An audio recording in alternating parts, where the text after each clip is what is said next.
Boa noite, irmãos, mais uma vez. Prazer estar aqui com os irmãos. Eu acho que é mais ou menos isso mesmo. Eu não sei quanto tem de Ribeirão Preto até São Joaquim, mas deve dar uns 80, mais ou menos, né? 80 e pouco, e daqui Ribeirão dá aproximadamente uns 120. Então, é por aí.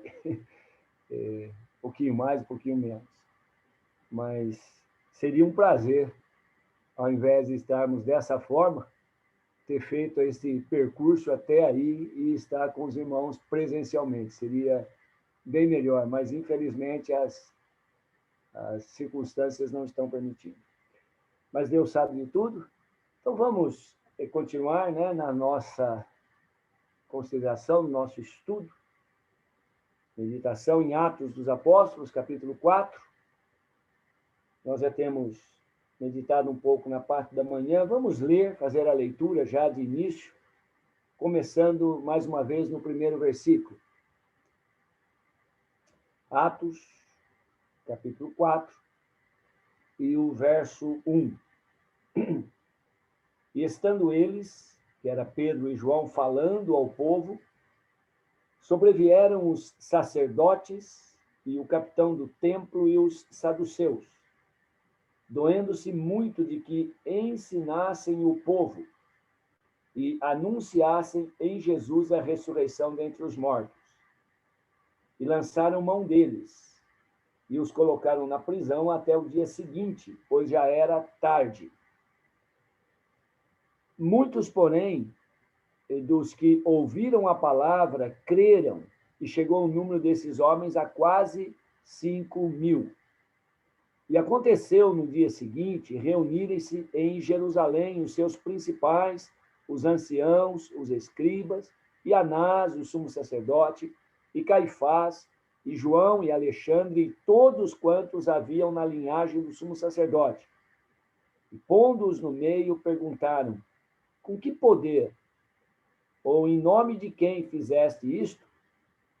Então Pedro, cheio do Espírito Santo, lhes disse: principais do povo, e vós, anciãos de Israel, visto que hoje somos interrogados acerca do benefício feito a um homem enfermo e do modo como foi curado, seja conhecido de vós todos e de todo o povo de Israel, que em nome de Jesus Cristo, o Nazareno, aquele a quem vós crucificastes e a quem Deus ressuscitou dentre os mortos, em nome desse é que estes são diante de vós. Ele é a pedra que foi rejeitada por vós, os edificadores, a qual foi posta por cabeça de esquina. E em nenhum outro há salvação, porque também debaixo do céu nenhum outro nome há dado entre os homens, pelo qual devamos ser salvos. Então eles, vendo a ousadia de Pedro e João, e informados de que eram homens sem letras e indoutos, maravilharam-se e reconheceram que eles haviam estado com Jesus. E vendo estar com eles o homem que fora curado, nada tinham que dizer em contrário. Todavia, mandando-os sair fora do conselho, conferenciaram entre si, dizendo: que havemos de fazer a estes homens? Porque a todos os que habitam em Jerusalém é manifesto que por eles foi feito um sinal notório, e não podemos negar. Mas para que não se divulgue mais entre o povo, ameacemo-los rigorosamente para que não falem mais nesse nome a homem algum. E chamando-os, disseram-lhes que absolutamente não falassem nem ensinassem no nome de Jesus. Respondendo, porém, Pedro e João lhes disseram: julgai vós se é justo diante de Deus ouvir-vos antes a vós do que a Deus. Porque não podemos deixar de falar do que temos visto e ouvido. Mas eles ainda os ameaçaram mais, e não achando motivo para os castigar, deixaram-nos ir por causa do povo, porque todos glorificavam a Deus pelo que acontecera. Pois tinha mais de 40 anos o homem em quem se operara aquele milagre de saúde. E soltos eles foram para os seus, e contaram tudo o que lhes disseram os principais sacerdotes e os anciãos. E o verso, pois vem a oração deles, né, que nós já consideramos. Nós vamos ler novamente o verso 29 e o 31. A oração. Agora, pois, ó Senhor, olha para as suas ameaças e concede aos teus servos que falem com toda a ousadia a tua palavra. E o verso 31. E tendo orado, moveu-se o lugar em que estavam reunidos, e todos foram cheios do Espírito Santo e anunciavam com ousadia a palavra de Deus. Então, até aqui, o Senhor possa ajudar mais uma vez a recebermos a instrução, a direção, o auxílio, né, da sua palavra nesta noite. Então, nós já temos observado que esse capítulo 4 de Atos dos Apóstolos tem três práticas, três pontos aqui, três menções, né, de três, vamos dizer assim, três práticas que é essencial, é fundamental para a vida da igreja, para a vida dos crentes, que é a pregação do Evangelho, a oração e nós não temos considerado, né? Vamos deixar isto, mas a partir do versículo 32, temos ali a oferta, né? Temos ali uma disposição em ofertarem ali para as necessidades que eles estavam tendo. Então, nós já temos considerado de manhã sobre a importância, a necessidade de orar, da igreja estar orando, e, como eu já disse, sobre a oferta nós vamos deixar desta vez.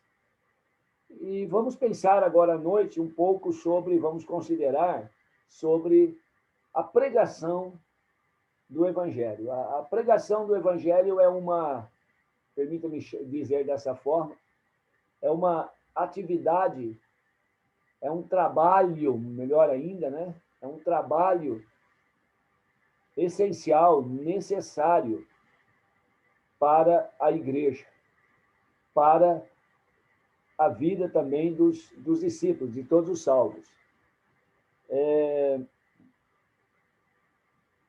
Lendo o livro dos Atos, nós vamos observar que a maior ocupação dos discípulos, Pedro, Paulo, que é falado, mas de muitos outros também, de outros também, a maior ocupação é com a pregação do Evangelho. O que mais é mencionado no livro dos Atos dos Apóstolos é esse trabalho de levar o Evangelho. Realmente é este o propósito, talvez, que foi escrito o livro, né? Esse livro, nós podemos lembrar bem daquele versículo que provavelmente é o versículo-chave de Atos dos Apóstolos, que é Atos capítulo 1, versículo 8, quando Jesus diz para os discípulos que eles ficassem em Jerusalém, e diz: mas recebereis o poder do Espírito Santo, que há de vir sobre vós, e ser-me-eis testemunhas, tanto em Jerusalém como em toda a Judéia, Samaria, até os confins da terra. E no desenrolar do livro dos Atos dos Apóstolos, é esse progresso do Evangelho, desse testemunhar do Senhor Jesus Cristo que nós vemos. Os primeiros 6 capítulos é concentrado mais em Jerusalém, mas depois o Evangelho começa indo pela Judéia, né? vai se espalhando pela Judéia, Samaria, capítulo 8, e até aos confins da terra. Então, nós vamos vendo aquelas viagens depois, a partir do capítulo 13, principalmente, levando o Evangelho para muitos outros lugares. E poderíamos dizer que o livro de Atos não terminou. É lógico que o livro em si terminou, mas a obra do Evangelho não terminou. Ela chegou no Brasil, ela chegou até nós, e assim tem acontecido. Então, nós vemos a importância, a necessidade, é o assunto mais mencionado. Eu disse de manhã que a reunião mais mencionada no livro dos Atos é a reunião de oração. A reunião. Mas o trabalho, a obra mais mencionada é a obra do Evangelho. A igreja, nós não vemos no livro de Atos que a igreja se reunia, havia uma reunião para pregar o Evangelho.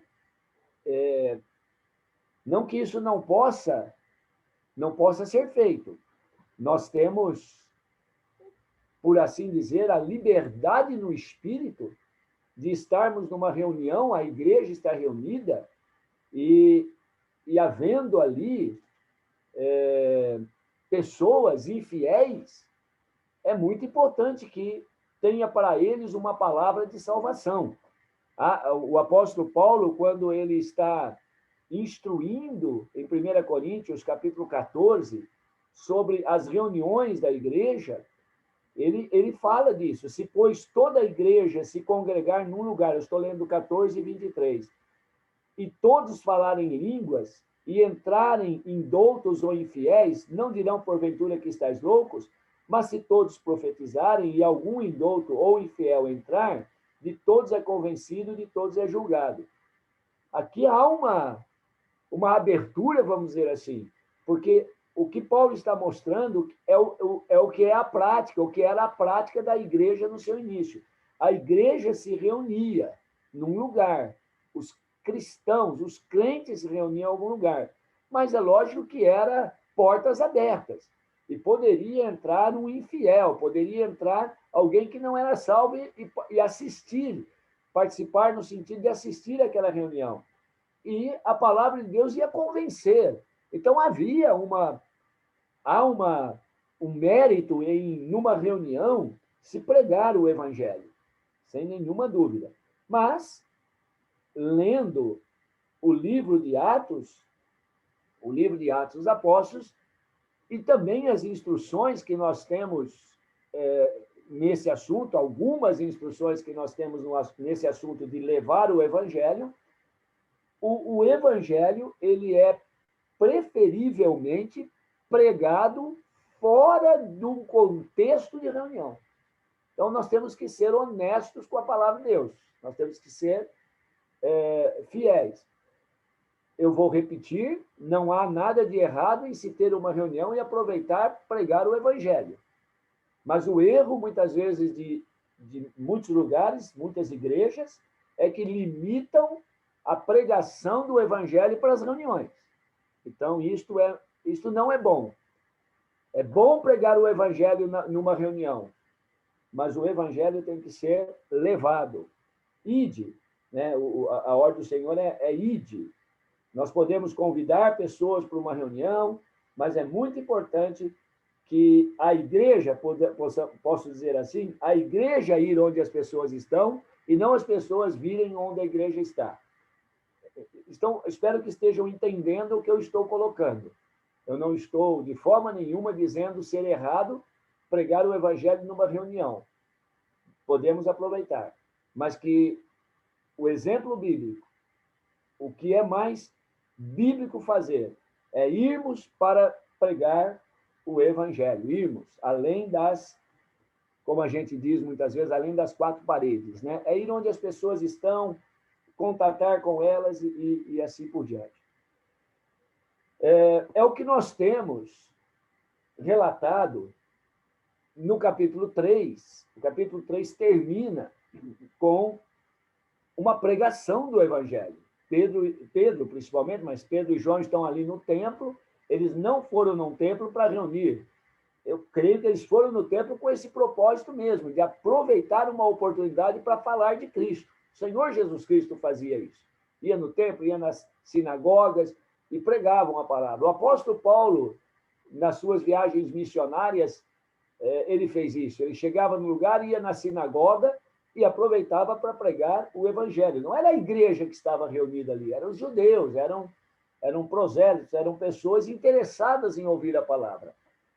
Então, esse é o exemplo, o modelo bíblico. Agora, eu gostaria de, assim, trazer esse assunto de uma maneira bem simples, bem prática para nós.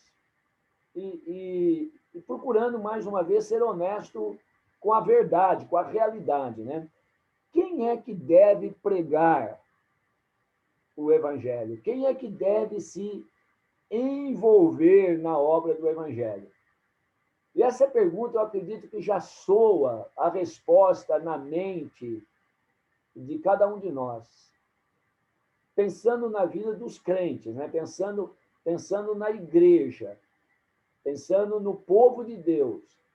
A pergunta não é para todos os seres humanos, a pergunta é para o povo de Deus. Quem dentre o povo de Deus, quem dentre os salvos, deve se sentir responsável, se sentir se sentir assim num dever de pregar o Evangelho? E a resposta, acredito que vem à nossa mente é todos. Todos. Mas, ao mesmo tempo que nós falamos todos, talvez na mente de um irmão, de uma irmã, surge um pensamento lá escondidinho. Bom, eu concordo que é para todos, mas eu não tenho jeito para isso. Eu não tenho dom para pregar o Evangelho. Eu estou supondo alguém pensando assim. Eu não sei explicar. Eu sou novo, convertido, ou não é o serviço que o Senhor me chamou. Não é esse trabalho que eu devo fazer. E como nós vamos tratar, como é que nós vamos considerar esse ponto? Afinal de contas, a pregação do Evangelho, vou reformular a pergunta, a obra do Evangelho é para alguns ou é para todos? É para todos. Toda a igreja deve estar envolvida. É isso que nós vemos no livro dos Atos dos Apóstolos. Mas, ao mesmo tempo, nós temos que concordar, irmãos, que nem todos os irmãos, nem todas as irmãs têm, que palavra eu vou usar agora? Capacidade? Não é que eles não têm capacidade, eles não têm um jeito apropriado para fazer essa obra de frente. E quando nós olhamos para o exemplo no livro dos Atos dos Apóstolos, nós vamos observar isso. Nós vamos observar isso. Ao mesmo tempo que havia um envolvimento de todo o povo de Deus, pelo menos no início, havia uma dedicação, uma aplicação de toda a igreja, e os exemplos também nas cartas apostólicas, algumas irmãs cooperando no Evangelho, trabalhando no Evangelho, ajudando no Evangelho, ao mesmo tempo que vemos esse envolvimento de todos. Ao mesmo tempo, nós vemos que alguns irmãos, alguns varões, e provavelmente também, de uma maneira mais individual, algumas irmãs, esses irmãos, principalmente varões, é que tomavam a frente. Então, eu creio que tem que ter esse equilíbrio. Nós não podemos exigir de uma irmã, de um irmão mesmo, que talvez não tenha uma condição de pregar e explicar, que ele faça o mesmo trabalho que aquele que visivelmente Deus deu o dom da palavra para ele. E quando eu digo dom da palavra, não é só público, até mesmo para falar individualmente. Tem essa diferença. Nós temos que entender isso, que há uma questão aqui de, vamos usar a palavra talento. A um o Senhor deu 5 talentos, a outro o Senhor deu 2, a outro o Senhor deu 1. Um produz 100, outro produz 60, outro produz 30. Isto é visto na obra de Deus. E quando nós queremos pôr uma carga, um peso maior na vida daquele irmão, daquela irmã, e dizer, não, você tem que sair pregando o Evangelho, você tem que ir lá, falar para o seu vizinho, e ele não tem esse talento, ele se sente frustrado, ele está dizendo, eu não posso fazer nada. Então, às vezes, nós erramos por exagerar aquilo que achamos que o outro tem que fazer. O contrário também precisa ser dito. O fato de nem todos estarem, vamos dizer, na frente, na linha de frente, não quer dizer que não vão fazer nada, vão cruzar o braço, então vocês que vão, vocês que sabem fazer, vai e faz. Deve se esforçar para fazer alguma coisa na obra de Deus. Bom, eu acho que, pelo menos está dando para entender o que eu estou colocando aqui. Toda a igreja vai estar envolvida, mas nem todos estarão fazendo a mesma coisa. Isso é questão óbvia. Vai ter irmãos que vão ser aqueles irmãos que Deus vai levantar mesmo na igreja local, vamos pensar na localidade, que tem condições de dar um estudo bíblico, que tem condições de, numa visita, abrir a Bíblia, explicar. Há outros que talvez até mesmo tendo conhecimento bíblico, não tem esse jeito para fazer, não tem esse dom para fazer isso. Mas não quer dizer que ele não vai fazer nada.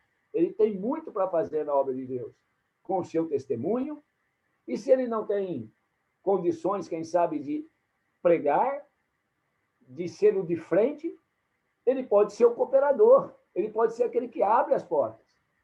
O irmão vai pregar numa reunião, pensando numa reunião, mas o outro vai convidar. O irmão vai abrir uma porta, mas ele não vai levar o evangelho, mas ele vai chamar alguém ali e vai com ele, vai pregar. Então, eu espero que todos estejam entendendo. O que é que nós temos aqui em Atos capítulo 4? Olha bem como começa praticamente o capítulo. O verso 4. O verso 4. Muitos, porém, dos que ouviram a palavra, creram. E chegou o número desses homens a quase 5.000. Não vamos entrar na questão se foi 5.000 convertidos ou se é 3.000 lá no capítulo 2, mais 2.000 aqui, chegou a 5.000, dependendo, alguns acham isso, outros pensam diferente, mas não importa. Houve ali um grande número de pessoas convertidas. Mas quem pregou? É só voltar ao capítulo 3 e nós vamos ver que é Pedro e João que pregaram. Foram eles que pregaram. Eles saíram lá no capítulo 3 para fazer esta obra. Não foi todo mundo pregando e por isso teve muitas conversões. Deus usou esses dois homens. Mas quando nós chegamos aqui mesmo no capítulo 4 e o versículo 29 e 31, quando eles oraram pedindo ousadia, intrepidez para pregar a palavra, nós lemos no verso 31, e tendo orado, moveu-se o lugar em que estavam reunidos, e todos foram cheios do Espírito Santo e anunciavam com ousadia a palavra de Deus. Interessante isso. O capítulo, podemos dizer, que começa falando de um resultado onde dois irmãos pregaram, dois apóstolos. Eles tinham o dom para isso, eles eram pregadores mesmo, principalmente Pedro, né? Eles pescadores de homens. Mas o capítulo, ou pelo menos o texto que nós lemos aqui, termina, ou essa parte, falando de que todos foram cheios do Espírito Santo e anunciavam a palavra. Anunciavam com ousadia a palavra de Deus. Anunciavam com ousadia. Quando chegamos no capítulo 5 e o verso 18, nós lemos: lançaram mão dos apóstolos e os puseram na prisão pública. Estão presos. Agora vamos para o verso 28 ali mesmo. Pois podem ler o contexto todo. Verso 28. As autoridades, sumo sacerdote, interrogou eles, os apóstolos, dizendo: não vos admoestamos nós, expressamente, que não ensinasseis nesse nome, e eis que enchestes Jerusalém dessa vossa doutrina, e quereis lançar sobre nós o sangue desse homem. Porém, respondendo Pedro e os apóstolos, disseram: mais importa obedecer a Deus do que aos homens. Note o que nós temos no versículo 28, que acabamos de ler. As autoridades dizendo para os apóstolos: vocês encheram Jerusalém dessa vossa doutrina. Eles nós não dissemos para vocês, não admoestamos expressamente que não era para ensinar nesse nome, lembra, né? Foi lá no capítulo 4. Mas agora eles ensinaram, eles pregaram. Quem pregou? O contexto parece nos demonstrar que os principais pregadores eram os apóstolos. E não tem nada de ruim aí, nada de errado. Mas acredito que, olhando aquilo que acabamos de ver no capítulo 4, versículo 31, houve cooperação também de outros. Os outros irmãos também estavam ajudando, porque todos foram cheios do Espírito Santo e anunciavam com ousadia a palavra de Deus. Mas vamos caminhar mais. Capítulo 8. Capítulo 8, depois de Estevão ser apedrejado. Nós lemos no versículo 4. Mas os que andavam dispersos iam por toda parte anunciando a palavra. E descendo Filipe à cidade de Samaria, lhes pregava a Cristo. Então, mais uma vez, nós estamos vendo eu vou chamar esse equilíbrio na palavra de Deus. O verso 4 fala daqueles, é só ler, antes todos foram dispersos, exceto os apóstolos. E aí fala de que todos os que andavam dispersos, né, os que andavam dispersos iam por toda parte anunciando a palavra.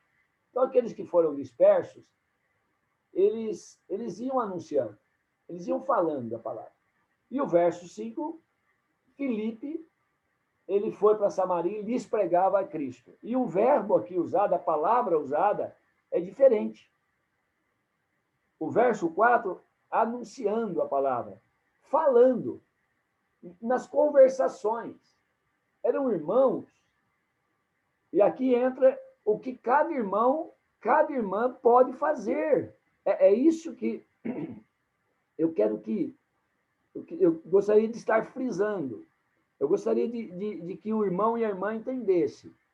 Talvez o irmão, a irmã vai dizer, eu não sei explicar. Eu não sei ir lá na casa de uma pessoa, bater na porta, ele vai me atender, e eu vou falar, vou dar um folheto, falar de Cristo para ele, abrir a Bíblia. Eu não sei, eu não consigo fazer isso. Mas tem irmãos que conseguem, não tem? Tem irmãos que fazem isso. Então, esses irmãos que fazem isso devem fazer isso. O que nós temos no versículo 4 eram irmãos que, devido à perseguição, tiveram que ir em outra cidade, ir para outros lugares.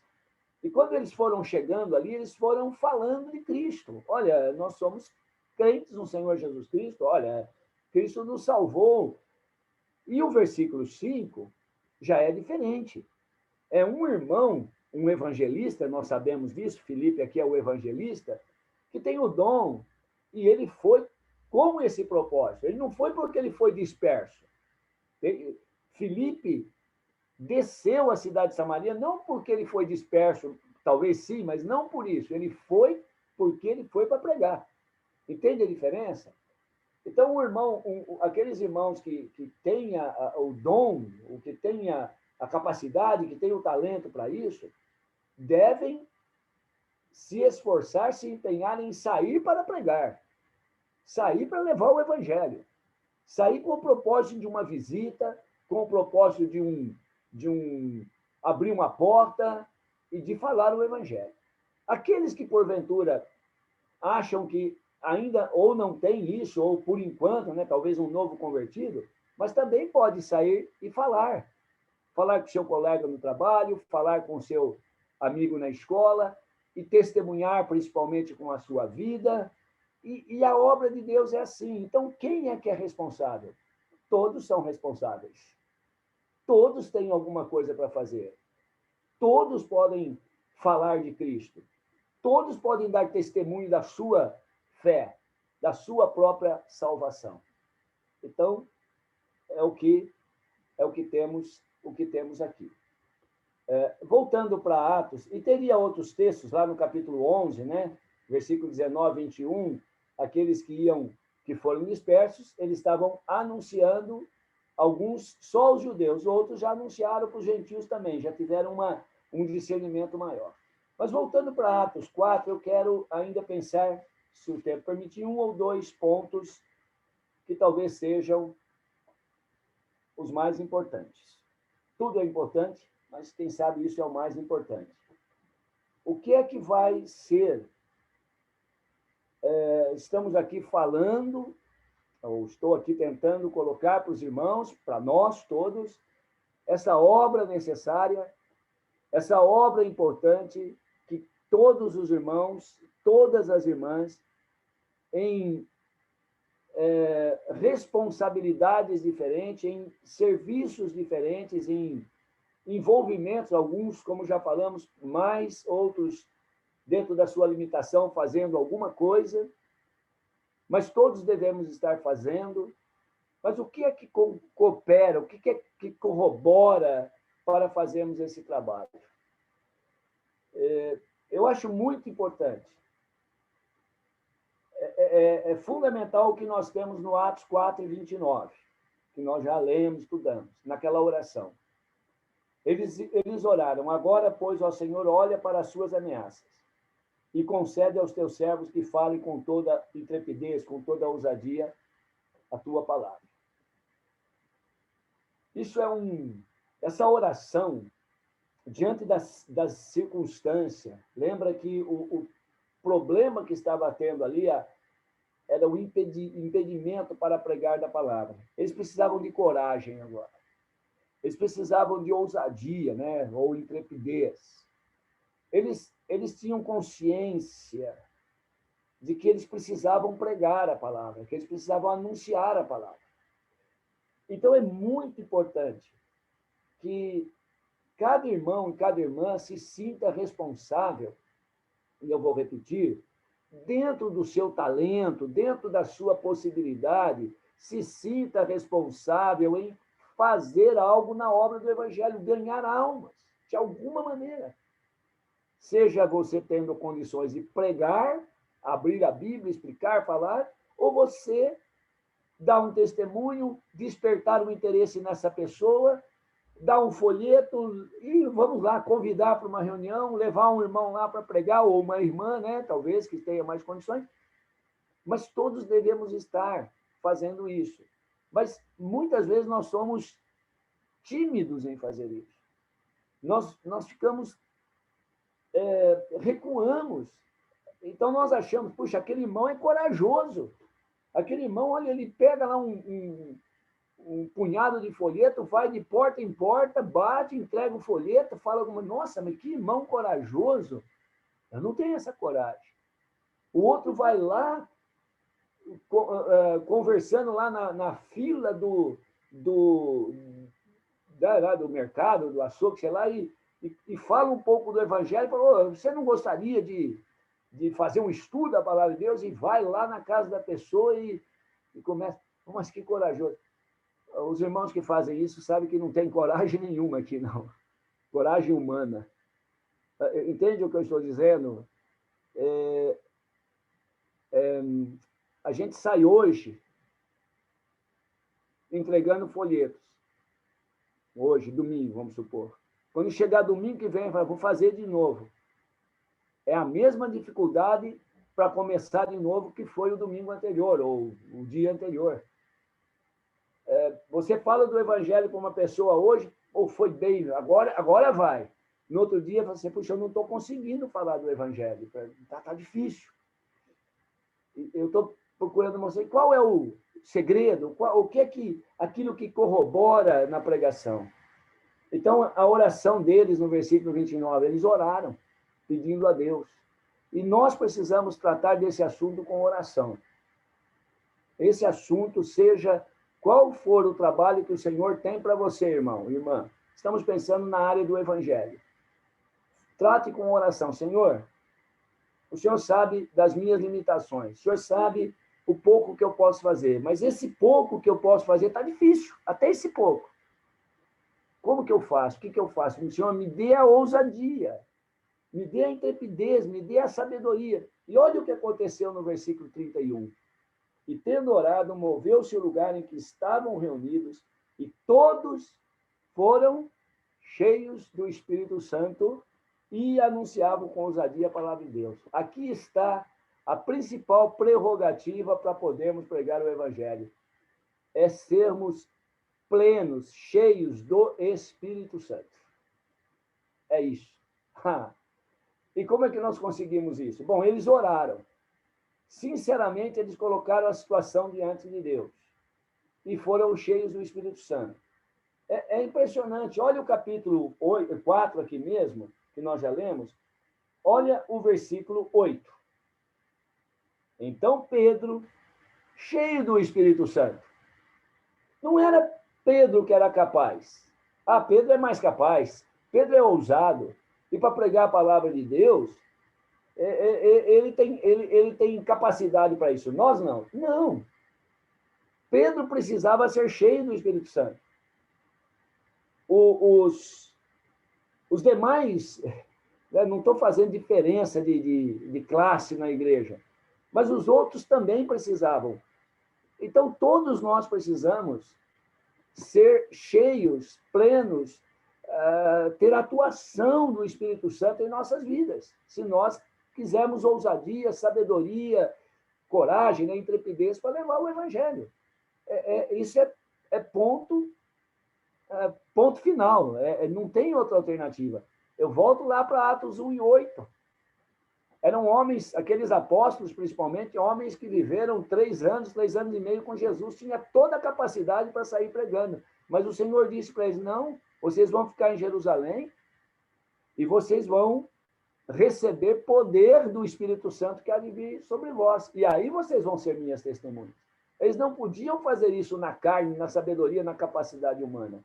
E quanto mais consciência disso tivermos, melhor vai ser para nós. Quanto mais nós dependermos de Deus na oração e do Espírito, logicamente, e mais nós vamos ter condições de fazer.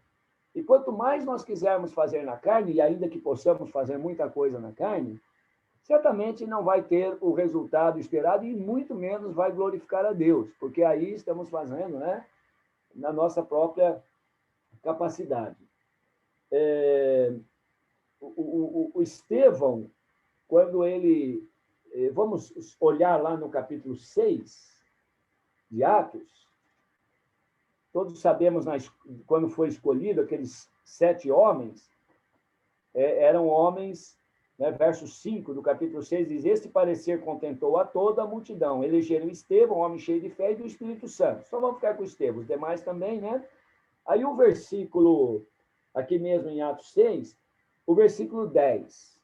O versículo 10 diz, e não podiam resistir à sabedoria e ao espírito com que falava. Estevão, espírito maiúsculo mesmo, creio que é a atuação do Espírito Santo ali na vida deles, não podiam resistir à sabedoria e o espírito com que falava, porque ele era um homem cheio do Espírito Santo, era característica normal na vida de Estevão, era um homem cheio do Espírito Santo, um homem espiritual, vamos assim falar. No capítulo 7, quando Estevão está sendo apedrejado, nós lemos no versículo 55 e 56. Mas ele, estando cheio do Espírito Santo, fixando os olhos no céu, viu a glória de Jesus, de Deus, e Jesus que estava à direita de Deus, e disse, eis que vejo os céus abertos, e o Filho do Homem que está em pé à mão direita de Deus. Então, ele estando cheio do Espírito Santo. Ser cheio do Espírito Santo, e não vamos fazer o estudo disso agora, é um requisito, uma prerrogativa necessária para a obra de Deus, qualquer obra de Deus. 7 homens cheios do Espírito Santo para servir as mesas. Cheio do Espírito Santo, Pedro e João responderam ali em Atos capítulo 4. Cheios do Espírito Santo, a igreja ali em Atos 4, todos foram cheios do Espírito Santo e anunciavam com ousadia a palavra de Deus. Paulo escrevendo aos Efésios, capítulo 5, e o versículo 18 e 19, ele diz, Efésios capítulo 5, verso 18, e não vos embriagueis com vinho, em que há dissolução, mas enchei-vos do Espírito Santo, falando, verso 19, entre vós em salmos, hinos e cânticos espirituais, cantando e salmodiando ao Senhor no vosso coração. Não sei como você vai interpretar esses dois versículos, mas uma coisa é muito certa aqui, mas enchei-vos, ou sede cheios do Espírito Santo, e aí vem o verso 19, falando entre vós em salmos, hinos e cânticos espirituais. Duas coisas podem ser ditas aqui. Pode ser que Paulo está dizendo, olha, enchei-vos do Espírito Santo, e como é? Falando entre vós em salmos, quer dizer, ocupando entre vós com as coisas de Deus, e isso vai fazer com que vocês sejam cheios do Espírito Santo. É uma verdade, mas eu creio que aqui é exatamente o contrário. Por estarem cheios do Espírito Santo, e essa é uma necessidade que precede o falar. E assim, sendo cheio do Espírito Santo, vocês vão falar entre vós, ou falando, quer dizer, vai ser uma consequência até, entre vós em salmos, hinos e cânticos espiritual, cantando, salmodiando ao Senhor no vosso coração. O que nós percebemos, e o tempo não permite aqui entrarmos e lermos todos os versículos, mas talvez citar apenas, o que nós notamos lá no livro de Atos dos Apóstolos, podemos voltar lá, e voltar para Atos capítulo 4, para nós concluirmos, nós notamos que o estar cheio do Espírito Santo está ligado com o falar. Com o falar. Então, nós vimos ali, Atos 4 e 8, e Pedro, cheio do Espírito Santo, lhes disse, falou com ousadia aos principais sacerdotes, acusou-os de terem rejeitado o Senhor Jesus Cristo, crucificastes, eles rejeitaram, eles crucificaram a pedra que foi rejeitada por vós. Ele anunciou o evangelho para aqueles homens, nenhum outro há salvação. E também, no capítulo 4, versículo 31, tendo orado, moveu o lugar em que estavam reunidos e todos foram cheios do Espírito Santo. E anunciavam, falavam com ousadia a palavra de Deus. Já vimos o exemplo de Estevão. Ninguém podia resistir o Espírito e a sabedoria com que falava, estando cheio do Espírito, ele falava com sabedoria, com ousadia. Estando cheio do Espírito Santo, disse, eu vejo o céu aberto. Atos capítulo 2, quando começa a igreja, foram todos cheios do Espírito Santo e falavam línguas, conforme o Senhor lhes concedeu as maravilhas de Deus. Então, o Senhor Jesus Cristo disse que a boca fala do que o coração está cheio, né? E é uma verdade. Agora, quando nós estamos cheios do Espírito, e, consequentemente, cheios das coisas, Deus, da palavra, das coisas espirituais, nós vamos falar dessas coisas, nós vamos ter, quase que eu ia dizendo, né? Eu vou dizer, mas naturalmente vamos falar das coisas de Deus. Não é que é naturalmente, espiritualmente vamos falar das coisas de Deus, porque estamos cheios, a palavra de Deus está habitando, ocupando, a palavra de Cristo em nossos corações. Nós temos a palavra, é uma maneira também para enchermos o Espírito Santo, falando com salmos, como já lemos lá. Então, estando cheios do Espírito Santo, nós vamos falar. Esse é o ponto principal. Na oração, também o Espírito nos ajuda, né? Não falei isso hoje de manhã, mas a gente sabe, Paulo fala isso em Romanos, ele nos ajuda, porque nós não sabemos orar como convém. O Espírito, ele tem que atuar em toda a vida do crente. Mas, quando pensamos na oração, eu procurei destacar que uma das coisas importantes na oração é a nossa confiança em Deus. Não adianta orarmos sem estar confiando em Deus, confiando que Ele pode. E na pregação, é essencial que nós estejamos sendo guiados, dirigidos pelo Espírito Santo. Na pregação, não. Vou dizer, na obra do Evangelho, porque alguns têm o dom de pregar, outros vão falar de Cristo, vão falar das coisas de Deus, mesmo que não tenha esse dom de explicar a palavra como o outro tem, mas poderão falar. Mas uma necessidade é ser cheio do Espírito Santo. E eu vou terminar, e não vou desenvolver esse ponto final, mas uma coisa fundamental, mas os irmãos sabem, é o conteúdo do Evangelho. Então, não vou me alongar nisso, mas o conteúdo do Evangelho. Como é que vamos fazer? seria muito importante lermos as pregações que nós temos em Atos dos Apóstolos. Aí nós vamos ver o que eles pregavam. E eu dou graças a Deus, irmão, que eu tenho ouvido muitos irmãos em muitos lugares pregar o Evangelho. Eu estou falando de irmãos fiéis. E eles estão pregando Cristo, a cruz, a morte, o sangue, a ressurreição. Um assunto fundamental na pregação do Evangelho é deixar claro que o Salvador é vivo, está vivo, ele ressuscitou. Pode ler, talvez com exceção a pregação de Estevão. Até que não é exceção, ele disse, eu vejo o céu aberto e o Filho de Deus lá, Jesus lá. Então, Jesus está vivo, ele está dizendo. Mas em todas as pregações que temos em Atos dos Apóstolos, eles estão falando da ressurreição do Senhor Jesus Cristo. Olha aqui no capítulo 4, versículo 2, doendo-se muito de que ensinassem o povo e anunciassem em Jesus a ressurreição dentre os mortos. Olha no versículo 10, que ele está falando para as autoridades, seja conhecido de todos vós, de vós todos, e de todo o povo de Israel, que em nome de Jesus Cristo, o Nazareno, aquele a quem vós crucificastes e a quem Deus ressuscitou dentre os mortos.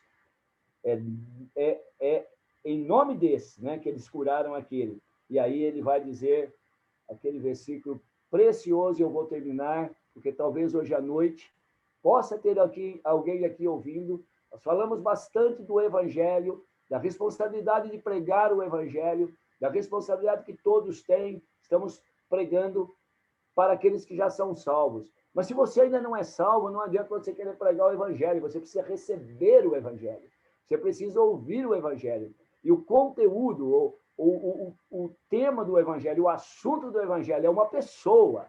É Cristo, que morreu pelos nossos pecados e que ressuscitou para a nossa justificação. É o Cristo que tinha que morrer e que tinha que ressuscitar. Atos 17, 1, 2, 3. Convinha, era necessário que o Cristo padecesse e ressuscitasse dentre os mortos. E ele assim o fez.